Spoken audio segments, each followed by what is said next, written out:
Mga ka-showbiz, totoo kaya na lumapit si Daniel Padilla sa kanyang mga kaibigan para tulungan siya sa pakikipagbalikan kay Catherine Bernardo? Balitang nakiusap ang kapamilya aktor sa mga common friends nila ni Kat para magkausap muli ng masinsinan para maayos ang kanilang mga naging problema in the past. Isa ang isyong ito sa mga tinalakay sa nakaraang episode ng Showbiz Now na YouTube channel ni Christopher Min. Mukhang desperado na raw si Daniel sa kanyang kagustuhang mapasa kanya uli ang ex-girlfriend.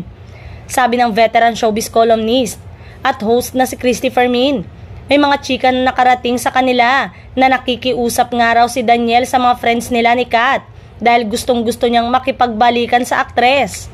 Nilalapitan ni Daniel Padilla para pakiusapan, baka ma-winback pa niya si Kat, say ni Christopher Min. Ayon naman sa co-host niyang si Romel Chica, parang imposible raw makialam at makisawsaw ang mga friends ng aktor sa breakup nila ni Kat. Kasi yung paraan at dahilan ng paghihiwalay, hindi maganda, katwiran ni Romel.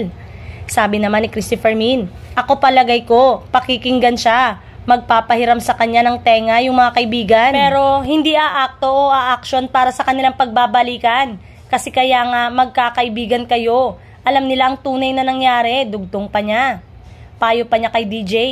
Dapat siya raw mismo ang gumawa ng paraan para makuha niya uli ang puso ni Kat para maramdaman ng dalaga na sincere at totoo ang kanyang pagsisisi.